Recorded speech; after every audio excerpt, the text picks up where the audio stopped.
Di desa, keluarga Mandekur menempati balai pertama. Dan keluarga Tarkeni menempati balai kedua. Adegan di bawah ini adegan duet. Ayah Mandekur duet dengan ayah Tarkeni, ibu dengan ibu. Mandekur dengan Tarkeni. Ya, dan seterusnya. Ayah dan ayah. Tidak mungkin. Tidak mungkin. Ibu. Tapi ayah dan ayah. Coba kamu bisa membayangkan apa kata orang-orang seluruh desa ini kalau Mandekur, Tarkeni kawin dengan Tarkeni atau Mandekur. Aib, aib. Betapa sia-sianya dia kerja payah di Jakarta. Kamu mimpi apa semalam? Saya kira saya nggak mimpi apa-apa, ayah dan ayah. Saya kira tidak mungkin kamu nggak mimpi apa-apa. Pasti kamu mimpi. Hanya kamu lupa. Kalau kamu mau mengingat-ingat, pasti kamu akan menjerit karena ternyata kamu mimpi buruk. Ibu dan ibu menjerit. Ayah dan ayah. Kenapa? Ibu dan ibu. Ya, saya mimpi. Ayah dan ayah. Nah, apa kata saya? Kamu pasti mimpi mandi di kubangan Haji Bakir. Ibu dan ibu. Bukan. Saya kira dalam mimpi itu saya mandi di Comberan. Saya kira di dekat pelabuhan Cirebon. Ayah dan ayah. Di Comberan atau di dekat pelabuhan?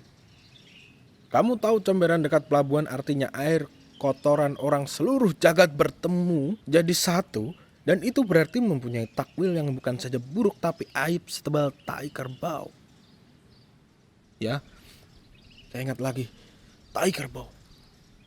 Sudah pasti kemudian kamu mengap-ngap, hanyut. Ibu dan ibu. Enggak, kemudian saya terbangun karena asma saya. Ayah, persetan. Pernahkah Anda membayangkan anak Anda kawin dengan seorang pencopet atau pelacur? Sudah tentu Anda pernah sekali membayangkan hal yang jelek-jelek kalau pikiran Anda sedang buram. Tapi saya percaya, pikiran Anda saat ini cukup jernih untuk ikut merundingkan soal ini. Anda punya seorang anak. Bukan main senang bahagia kita melayani dia ketika kecil sebab banyak boneka. Siang malam kita melayani dia. Lalu kita sekolahkan dengan harapan dia kelak menggantikan kita. Kelak menjadikan kebanggaan kita. Jadi raja kek, kalau bisa. Tiba-tiba setelah dewasa, punya pekerjaan, punya penghasilan lumayan. Dia datang kepada kita mengutarakan niatnya akan kawin dengan seorang pelacur atau pencopet. Buat saya tidak punya penyakit jantung, hal itu tidak begitu membahagiakan jiwa. Dan saya bisa secara jernih menimbang dan merundingkan dan meyakinkan. Tapi buat apa? Maksud saya, tapi buat yang berpenyakit jantung. Tidak. Kamu jangan sekali-kali membantu dia untuk memaksa saya mengambil keputusan gila. Ibu dan ibu. Pada suatu hari, anak saya berkata kepada saya, Bu, saya ingin pergi ke Jakarta. Ayah dan ayah. Siapapun tahu di Jakarta orang bisa jadi apa saja, bahkan jadi presiden sekalipun. Ibu dan ibu. Tapi yang pertama saya pikirkan bukan itu. Saya takut anak saya tertubruk mobil. Karena kata orang, di sana lebih banyak mobil daripada pohon kelapa. Ayah dan ayah. Saya tahu betul di dalam benak kepala anak saya berkumpul seluruh impian termasuk di dalamnya mimpi-mimpi saya. Ibu dan ibu. Saya kira siapapun lebih senang mati di tanahnya sendiri. Ayah dan ayah. Tapi tak ada orang yang sempat memilih tempat buat mati. Ibu dan ibu. Selain itu saya kira di sini pun dia akan bisa besar dan berkeluarga lalu mati. Ayah dan ibu. Saya punya cerita anak tetangga saya, Fadoli namanya. Saya belum pernah melihat anak yang lebih bodoh dari dia, sekalipun ayahnya termasuk orang penting di desa ini. Walaupun saya tidak pernah diberitahu, tapi saya tahu ketika sekolah rakyat anak saya mendapat penghasilan dari Fadoli karena ikut merampungkan pekerjaan menghitungnya. Ketika sekolah menengah, ia dikirim orang tuanya ke Jakarta, tinggal bersama pamannya. Dan beberapa minggu yang lalu, ia dan keluarganya mampir ke desa ini. Semua orang di desa ini ternganga melihat anak yang sebodoh itu bisa punya mobil. Saya tidak tahu persis jadi apa dia. Tapi yang pasti, ia orang penting. Nah, sekarang gampang diduga apa yang ada dalam kepala saya ketika anak saya bilang mau ke Jakarta. Segera saya bilang kepadanya, pergilah anakku, selamat berjuang. Ya, saya kira saya sangat bijaksana waktu itu. Dan memang Jakarta medan juang yang paling gamang karena musuh kita di sana cuma sesama. Sedangkan di sini musuh kita semata alam dan kita hanya memiliki satu pacul untuk 11 petak. Ibu dan ibu. Di sana terlalu banyak orang dan saya tidak bisa membayangkan dari mana mereka bisa makan. Saya selalu membayangkan di sana banyak orang-orang bisa makan. Maksud saya banyak orang makan orang. Saya punya cerita. Anak tetangga saya, Rogayah namanya. Saya belum pernah melihat anak yang lebih pintar dari dia. Sekalipun orang tuanya buta huruf. Beberapa tahun yang lalu, setelah lepas sekolah menengah, ia pergi ke Jakarta. Umumnya ya banyak orang yang ke sana dengan ijazah sekolahnya dan cita-cita sederhana. Setahun lamanya dia cari pekerjaan dan tidak pernah berhasil. Sehingga tentu saja bibinya pada saat ia numpang semakin bermuka kecut. Pada tahun kedua ia minta diri bibinya untuk kembali ke desa, tapi sebenarnya ia tidak pernah kembali. Beberapa bulan putus hubungan antara Rogayah dengan keluarganya.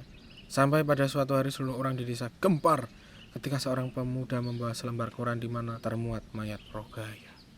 Saya dengar ada belati di perutnya dan rupanya sebelum peristiwa naas itu ia telah mendapat pekerjaan sebagai pembantu rumah tangga dari sebuah keluarga orang yang kaya. Cerita serupa itu tidak perlu di Jakarta. Beberapa bulan yang lalu di Toangan dekat jembatan sana, kami menemukan mayat. Pendek kata, Jakarta adalah jalan pendek dan nyatanya, ibu dan ibu, memang hanya beberapa bulan saja kemudian Madekur dan Tarkeni anak saya kembali terbungkus pakaian yang sangat bagus, yang kami sendiri tidak pernah mampu membelinya. Benar-benar hari itu hari yang bahagia buat kami. Oh Gusti, saya tidak pernah memimpikan anak saya akan segagah dan secantik itu. Ayah dan ayah. Ya, dan 11 perut ditambah 2 perut kami benar-benar buncit saat itu. Ibu dan ibu. Ia membelikan saya seperangkat pakaian. Ayah dan ayah. Ia membelikan saya sehelai kain pelekat cap delima buatan Tasik. Di samping sebuah korek api yang sangat bagus. Sampai sekarang korek api itu tidak pernah saya pergunakan. Saya simpan saja. Dan saya pajang sebagai hiasan di lemari. Ibu dan ibu. Ya Gusti, ia mengenakan arloji emas dan cincin emas. Ayah dan ayah. Ya, dan sekarang akankah kita biarkan memilih jalan yang salah? Dalam artian memilih jalan yang salah. Kawin dengan seorang pelacur atau pencopet. Apakah akan kita biarkan ia melumuri wajahnya dengan lumpur aib seorang pelacur atau pencopet? Ibu dan ibu pada suami. Tapi ia bilang ia cinta. Ayah dan ayah. Tidak kurang gadis atau jejaka di desa ini untuk dicintai. Dan demi segala kehormatan saya tidak akan mau dan sudi berhubungan dengan keluarga dan keluarga jahanam itu. Sebelum lahir saya sudah membenci keluarga yang sok suci itu. Ibu dan ibu. Lalu kau tinggal saja di sini. Saya kira saya akan bicara sendiri dengan anak itu. Perempuan itu akan bangkit kembali. Ayah dan ayah. Diam di sini. Lalu ayah keluar. Ibu dan ibu. Yang paling sulit adalah ibu dulu. Kamu duluan deh. Ibu satu. Yang paling sulit adalah kedudukan itu. Siapapun tahu tidak gampang memilih pihak. Lebih-lebih semua pihak sama-sama berarti dan cintai, dan celakanya adat hidup selalu menjatuhkan kita pada salah satu pihak. Sekalipun kita tak menjatuhkan pihak, alias kita tak bisa lepas dari kedudukan sebagai korban. Karena itu, sekali waktu kita menganggap menjatuhkan pilihan adalah yang terbaik dalam hidup ini. Sebab kita memerlukan kepuasan memiliki hak memilih sebagai kompensasi atas kesia-siaan kita. Secara pribadi, saya punya pendirian lain dengan suami saya. Yang penting buat saya, anak saya senang. Biarlah dia kawin dengan siapapun yang dia maui, kalau memang sudah merupakan jodohnya. Coba saja meskipun kita ngotot dalam hal ini, pasti anak saya yang akan keluar sebagai pemenang. Karena dalam zaman ini kedudukan anak sedang mendapat angin. Selain itu, saya belum yakin benar bahwa Tarkeni menjadi pelacur di Jakarta, seperti yang dibisikkan banyak orang. Juga saya sedemikian terharu mengetahui betapa anak saya yang sejak kecil diam-diam mencintai Tarkeni. Pernah suami saya memergoki mereka sedang jalan berdua di pematang sawah, dekat pekuburan Ki Gede, dan tanpa komentar suami saya menyeret Tarkeni pulang. Di dapur, suami saya mencambuk Tarkeni dengan ikat pinggangnya yang setebal telapak tangan.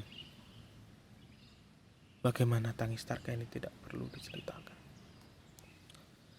Memang permusuhan keluarga kami dengan keluarga itu sudah bebuyutan. Sudah sedemikian tua usia permusuhan kami sampai kami sendiri tidak pernah tahu duduk masalahnya. Dan itu satu-satunya yang kami tahu sejak kecil adalah kami bermusuhan. Ibu dua.